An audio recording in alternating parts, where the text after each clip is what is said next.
Hi hello నమస్తే welcome to Shashi TV. నేను మీ పవన్.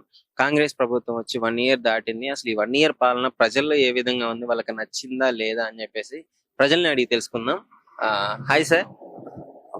నా పేరు ప్రతాప్ నాయక్ అండి. ఓకే, ప్రతాప్ గారు చెప్పండి. కాంగ్రెస్ ప్రభుత్వం వచ్చిన తర్వాత అసలు మీకు ఎలా అనిపిస్తుంది? వీళ్ళు తీసుకున్న డెసిషన్స్ కావచ్చు, ఇంతకు ముందున్న ప్రీవియస్ ఉన్న ప్రభుత్వం ఏ విధంగా ఉంది? ఇప్పుడున్న ప్రభుత్వము వచ్చి ఏడాది పాలన ఎట్లా ఉందంటే, ఆ, ఒక మధ్య తరగతికి బేస్ చేసుకొని వాళ్ళు కాంగ్రెస్ పార్టీ వాళ్ళు పాలన కొనసాగిస్తున్నారు.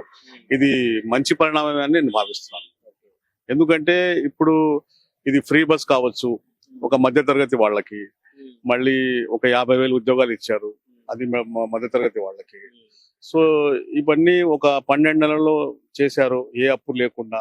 గతంలో విచ్చలవిడి అప్పులు తీసుకొచ్చి రాష్ట్రం 1,50,000 కోట్ల అప్పుల్లో ఉంది. సగటు మనిషి ఖర్చు 1,50,000 1,70,000 దాకా పోయింది. ఇప్పుడున్న రేవంత్ రెడ్డి ప్రభుత్వం ఒక హైడ్రా విషయం పక్కన పెడితే మిగతా అన్ని విషయాల్లో పర్వాలేదేమో అనిపిస్తుంది. హైడ్రాలో ఏమైంది మరి?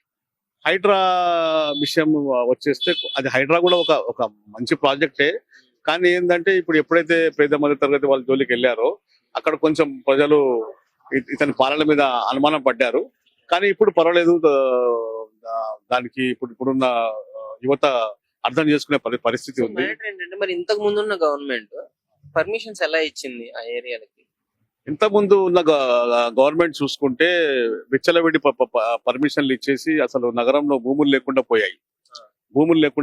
ఈ రోజు ఎట్లా ఉంది, బిల్డర్స్ కానీ ఎవరైనా కానీ ఏదైనా మనము కన్స్ట్రక్షన్ చేసే ముందు అన్ని అనుమతులు తీసుకోవాలని చెప్పేసి ఒక భయం అనేది ఏర్పడింది. సో ఆ భయం అనేది ఆ మాత్రం భయమైనా ఉండాలి. లేదంటే అది వరకు విచ్చలవిడి పర్మిషన్లు ఇచ్చారు, విచ్చలవిడిగా చేశారు. మరి తెలంగాణ రాష్ట్రం అంటే ధనిక రాష్ట్రాన్ని వీళ్ళు అప్పుల రాష్ట్రంగా మార్చారు. ఇప్పుడు రేవంత్ రెడ్డి గారు వచ్చిన తర్వాత సంవత్సరం అయిన తర్వాత మధ్య తరగతి వాళ్ళని బేస్ తీసుకొని పాలన కొనసాగిస్తా ఉంది. కాంగ్రెస్ పార్టీ ఎప్పుడు కూడా చూడండి పేద మధ్య తరగతి వాళ్ళను దృష్టిలో వేసుకొని పాలన సాగిస్తుంది. ఈ పాలన ప్రస్తుతం మంచిగానే ఉంది. కాకపోతే గతంలో విచ్చలవిడి అనుమతులు ఇవ్వడం వల్ల ఈ సమస్య వచ్చింది. ముఖ్యంగా తెలంగాణ తల్లి స్టాచ్యూకి చాలా కాంట్రవర్సీ క్రియేట్ అయింది. మీరు ఎందుకు మార్చారు, అవసరం ఏంటి అని చెప్పి అడుగుతున్నాను. సో దానికి మీరేం చెప్తారు? తెలంగాణ తల్లి విషయంలో ఫస్ట్ అన్ని పార్టీల ఏకాభిప్రాయం అనేది ఉండాలి.